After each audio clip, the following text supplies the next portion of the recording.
We are paying weekly for this motel, and when there's 4 weeks in the month that we pay, it ends up being more than we would pay for an apartment. Why is this just coming up now? We told you it was going to be more expensive this whole time. You didn't care, but now you care, because now I think you're actually paying out of pocket because you made too much money on this app, and that is why you're not moving. Imagine ordering your food and Drew Jenkins delivers it, but you go onto TikTok to find out that he put your order of McDonald's on the same seat that his wife gave birth, because that's what's happening. If you've missed it, Mr. Drew Jenkins is now door dashing, but he's using his own car to do it, which is not the problem. The problem is when he puts the food that you order and it has the remnants of his wife giving birth. It's really disgusting. If I was you, and you found out that you are the person, because Drew Jenkins is sharing, he's sharing your address. So if you find out that Drew Jenkins is basically who you got your food delivered from, I would definitely cancel it. I would dispute it. I would do whatever I could, because that's gross. Stephanie Jenkins gave birth. And when you give birth, not only does the baby come out, so does the placenta and all the amniotic fluid. So you might be entitled to some compensation. Stephanie Jenkins, also known online as Resilient Jenkins, is finally realizing what most of the internet tried to warn her about from the start. Living in a motel with your entire family for months on end is not just uncomfortable, it's expensive, unsustainable, and in her case, publicly humiliating. For months, Stephanie clapped back at critics who questioned her parenting, her spending, and her decision to raise 5 kids in one-room motel. She insisted it was the best choice for her family. She called it safe, cozy, and said it was better than their old apartment. But now, she's changed her tune. In a new YouTube video, the same platform she once claimed was just for fun, Stephanie finally admitted that the motel is too expensive and she's trying to move her family in an apartment. Let's unpack what's going on. In the video, Stephanie revealed that paying for the motel weekly has become overwhelming, especially when some months have 4 full weeks, which she says makes things even harder financially. That part confused a lot of people online because every single month has at least 4 weeks. So what exactly is she talking about? Did she think there are months with fewer than 4 weeks? Or was she just trying to say something that sounded smart to avoid admitting she made poor decision? It came off like she was trying to blame the calendar instead of accepting her finances aren't adding up. We are paying weekly for this motel, and when there's 4 weeks in the month that we pay, it ends up being more than we would pay for an apartment. Why is this just coming up now? We told you it was going to be more expensive this whole time. You didn't care, but now you care, because now I think you're actually paying out of pocket because you made too much money on this app, and that is why you're not moving. It'd probably be a little bit more comfortable for us. I saw people bringing up the Cliff Bar box in the background that, why does she buy this expensive stuff? Now, I personally think, this is a theory, that she's still getting her food stamps because the income that she makes on TikTok, food stamps renews every year. So depending on when she renews her food stamps, they might still be going off of last year's income, which was nothing. Now, granted, yes, that's illegal, but she could get away with it. I said it's not easy to just put an application in with the eviction and the bankruptcy. I mean, I guess that's fair. She does have a bankruptcy. Her mom went into that whole story. And I actually posted about it on my YouTube channel, the summary of that. So she does have a bankruptcy. It should be falling off soon, though, because from her mom's story, that happened at least 5 years ago. So I don't really know how any of that works, though. I don't know. And then he does have the eviction. So they are not great on paper. I'll give him that. But here's where it gets more interesting. Stephanie had never, not even once, talked about the cost of the motel before this fee. For months, she told everyone they were staying there by choice. She claimed the motel was safer, better than their old apartment, and even went as far as saying it was the best setup for her family. She talked with such pride and confidence, brushing off every single person who tried to warn her. But now, she's suddenly talking about costs, about how hard it is to keep up. That shift in tone was loud. This makes people wonder, what changed? And the answer is likely money. More specifically, where the money is coming from. The motel they live in is part of a housing program which helps families in crisis, people who are at risk of being homeless or who have been evicted. Usually, families in these programs don't pay directly for housing. But there is a catch. Once they start earning steady income, they can lose that help. It gets adjusted or taken away completely. And Stephanie, she's not just casually posting videos here and there. She's working social media like it's a full-time job.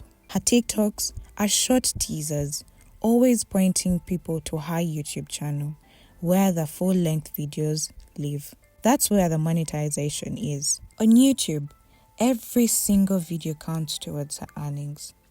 Unlike TikTok, where creators often earn little or nothing, even with high views, YouTube pays out real money.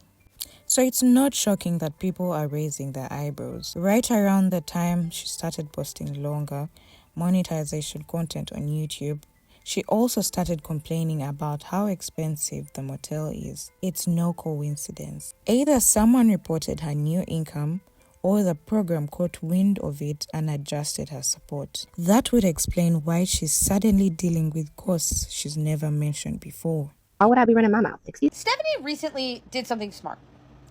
She posted a teaser video on TikTok and then posted the full video on YouTube. The reason why that's smart is because YouTube is going to pay her for that view regardless of where it comes from. However, TikTok only pays for views that are eligible, and there's 4 different criteria that make them eligible, but somebody has to watch her video on the For You page for more than 5 seconds, and I would guess on this app, most of her views are from her page, not the For You page, which means she doesn't get paid for them. She does know how to go viral on this app, though. She does. She knows how to go viral on this app, and now she's taking her virality on this app and pushing it to YouTube so that she gets paid better. Honestly, it's not a bad plan. She's figured it out. It's gonna work. She's gonna make a lot more money now. It's almost like now she has to pay out of pocket. She's finally seeing the same problem everyone else pointed out from day one. It's not that the motel suddenly became expensive. It was always a bad financial decision. She's just now feeling the weight of it because it's hitting her wallet. Changing the story. What's also wild is she's finally admitting that her kids need space and a more stable home. She says she wants to move them into an apartment so they are more comfortable. But wasn't she just telling the internet a few months ago that they were perfectly fine in one-room motel? Like, not just fine, she went out of her way to defend it. She said it was safer, better than their old place, and it was a decision they made as a family. She looked people in the face through the camera and told them proudly that they were content where they were. She claimed the motel was better than their old apartment. She called it their choice. She even said she didn't want to go back to an apartment life because it came with drama and stress. She pushed this narrative over and over again, as if people criticizing her were out of touch or just didn't get how happy her family was. And now, out of nowhere, she's saying her bankruptcy and previous evictions are reasons why it's hard to get approved for new housing. So which one is it? Was this motel life really by choice? Or was it the only option she was too prideful to say so? Let's break this down. Back to when people begged her to get a stable place for her kids, she flat out said housing wasn't a necessity. She told her audience that home wasn't a place, it was where the family was. She said space didn't matter because her kids were close and they were bonded. Meanwhile, she was buying expensive kitchen gadgets she didn't need, going live almost daily, filming hauls and upgrades for things that weren't even essential. She prioritized content, clicks, and convenience over real stability. And now, suddenly, it's all too much. Now she's overwhelmed and tired and wants peace. This isn't just about running out of cash. This shift feels timed, calculated, because right now, there is court pressure. Deshaun's biological mother has stepped in and promised to give him a more stable home. And Stephanie knows, everyone knows, that when court steps in, lifestyle matters. Judges don't just listen to stories. They look at proof. They check environment. They factor in emotional and physical well-being. They want to see stability, not chaos captured on live streams. So it's not hard to imagine that this sudden change of heart is less about emotional growth and more about legal consequence. She might finally be realizing that the way she and Drew are living doesn't look good on paper or on camera. Not for one kid, not for five. And with the court watching closely, every decision, every live stream, every cluttered motel vlog, every comment she posts, it all matters. The pressure might be finally sinking in, not because she had an epiphany, not because she suddenly saw the light, but because reality is closing in, from coincidence to regret. This whole situation shows how short-sighted her decision really. People had been warning her for months, viewers, followers, even family, but she brushed off every concern. She clapped back, deflected, and claimed everyone was just jealous or didn't understand her choice. Now, all of a sudden, she's saying her kids need space, structure, and a real home. But where was that energy months ago, when she had them piled in a one motel room, moving every few weeks, trying to justify their living conditions by calling it cozy and safe? Where was the concern for their well-being when they were literally sleeping head to toe in tight quarters with no privacy and barely any room to move? Even worse, she's using the kids' discomfort and their need for space as a narrative shift in her content. Instead of just quietly fixing the issue, she turned it into content for sympathy, engagement, and more monetization. She's sharing emotional clips, talking about how much she wants better for her children, by packaging it in a way that builds her brand and feeds her algorithm. Is this really about improving their lives? Or is it just a rebrand? A new story arc for her YouTube channel? We'll see if her actions match her words. But for now, it looks like she's turning their struggles into storylines instead of solutions. Drew finally gets a job. Sort of. In other news, Drew Jenkins, the father of Stephanie's kids, is finally working. But let's be clear, this wasn't some breakthrough moment of responsibility. It didn't come from reflection or growth. It came from pressure, legal pressure. After years of dodging child support for his oldest son with Alita, the court finally stepped in and laid it out plainly. Get a job or face the consequences. They were done with his act. All the excuses about seizures, heart problems, back pain, and diabetes were tossed out like yesterday's garbage. The court wasn't having it. They didn't care about his long list of invisible illnesses anymore. They gave him a deadline. 30 days to find legitimate employment or prepare for more serious. So when we say Drew finally started working, we don't mean he turned over a new leaf. We mean the court pinned him into a corner and working was the only door left. So now, Drew is doing DoorDash. Just like that, all those health problems that kept him glued to a couch or hunched over a game controller seem to have faded into the background. No more talk about heart conditions, no more seizures, no more deliberating back pain. Now that the court is involved, he's suddenly well enough to work. Imagine ordering your food and Drew Jenkins delivers it, but you go onto TikTok to find out that he put your order of McDonald's on the same seat that his wife gave birth. Because that's what's happening. If you've missed it, Mr. Drew Jenkins is now door dashing, but he's using his own car to do it, which is not the problem. The problem is when he puts the food that you order and it has the remnants of his wife giving birth. It's really disgusting. If I was you, and you found out that you are the person, because Drew Jenkins is sharing, he's sharing your address. So if you find out that Drew Jenkins is basically who you got your food delivered from, I would definitely cancel it. I would dispute it. I would do whatever I could, because that's gross. Stephanie Jenkins gave birth.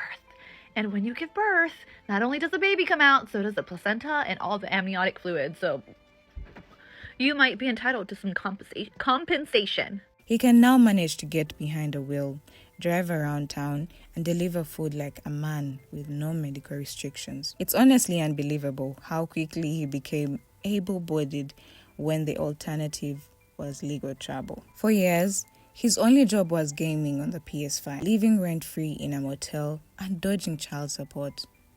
But now, magically, he's clocking in, at least for a little bit. He posts about it, vlogs it, and tries to turn it into another piece of online content. Like this is some kind of redemption act. But when you look closer, it's hardly the comeback he wants you to think it is. Still, it's a weak effort. 3 hours? That's not much at all. Especially a man with no other job, no school, and no caregiving responsibilities. He has kids in a one-room motel and back child support pay, and yet 3 hours is all he's giving. It's not progress, it's barely motion. It's the minimum amount of effort to possibly say, see, I'm working, while doing just enough to avoid it's performative, not productive. Suspicious timing. One thing that's raising eyebrows, Drew does DoorDash on Sundays. That's the exact day he's supposed to take Deshaun to see his mother for scheduled visitation. It's not just a suggestion, it's a court arrangement. One that's meant to ensure Deshaun has a relationship with both parents. But instead of prioritizing that, Drew has been conveniently busy delivering food. Now he's ignoring Desiree's texts and calls altogether. No replies, no updates, just silence. And then he turns around and posts on social media about his DoorDash runs like he's doing something noble. It's starting to feel really familiar because this isn't new. This has been a pattern for 3 years. Blocking visits, making excuses, pushing Desiree out of her son's life. And now, it looks like he's using his new job as the perfect alibi. If he says he's working, it becomes harder to challenge him because on the surface, it looks like he's trying to support his family. But let's be honest, working 3 hours a day while skipping a court-ordered visitation is not about responsibility. It's about control. This isn't a hustle, it's a tactic. And it's one we've seen before. Food safety concerns. Let's talk about something even more uncomfortable. The car seat. A while back, Stephanie showed a clip of herself giving back in their car. And when we say the car, we mean literally on the car seat. The fluid soaked right into the fat. It was graphic and filtered, and the kind of thing you expect to be followed by immediate deep cleaning. But in her case, it wasn't. She admitted on video that she hadn't cleaned it properly for quite some time. Now fast forward, Drew is using that exact same seat for his DoorDash deliveries. Yes, the food is seated and bagged, but let's not pretend that the thought does not linger. Once you've seen what happened on that seat, it's almost impossible to forget. It doesn't matter how many takeout bags or double wrapped, knowing the history of that seat just makes the whole process feel. It's not just about being dramatic, it's about basic hygiene. Cleanliness should matter when you're handling food for strangers. And yet, here we are, watching Drew vlogging with a seat that once held bathing fluids and now holds people's dinner orders. It just feels unhygienic and honestly disrespectful. Doxing customers? Then there is a safety issue. Drew has been vlogging his deliveries, casually showing the exact drop-off locations and homes of the people he's delivering to. House numbers, front doors, neighborhoods, all on camera for content. That's not just careless, that's a serious invasion of privacy. These customers never gave him permission to broadcast their homes on the internet. It's not only unsafe for them, but it's a huge liability especially when you're representing a food delivery platform. Worse still, he's supposedly doing all this with a suspended license. Yes, you had that right. Driving, vlogging, and delivering orders while not even legally allowed to be behind the wheel. Is it legal? Absolutely not. But here we are. He's filming himself, committing violations and putting it out there like it's something to be proud of. At least he's making some money now. And that's being generous. It only takes him about 3 hours to earn enough for a small deposit toward child support. Something he flat out refused to do when he had traditional W-2 job. He actually quit the job just to avoid garnishment. That's when all the health issues conveniently came into play. Suddenly, he was too sick to work, but just healthy enough to play on his PS5 for hours every day. But now, the court finally stepped in and forced action.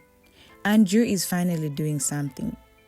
Maybe not much, and definitely not enough, but it's more than we've seen in years. It's a baby step, and only because the law gave him no other option. So here we are. Stephanie is finally regretting her Motel decision. Drew is finally working. But the big question remains, are these changes real? Or are they just performances because the court is watching their every move? Is this true growth or just a temporary act to save face? Will Stephanie actually follow through and move her kids into a real stable apartment? Or is this just another YouTube storyline crafted to gain views, sympathy, and engagement? Because we've seen her switch narratives before. We've seen her spin chaos into content. Is this about doing better? Or is it about performing better? And what about Drew? Will he keep showing up for work? Or will he slide right back into excuses as soon the pressure cools down? Will those 3-hour DoorDash shifts disappear the moment no one's checking in? Or is he really turning over a new leaf? Only time will tell, but his story hasn't been kind in his favor. Let us know what you think in the comments. Is this real change or just more internet theater? We are watching closely and we are not putting down the receipts anytime soon. Like and subscribe for more updates. The truth always finds a way out and we'll be right here when it does.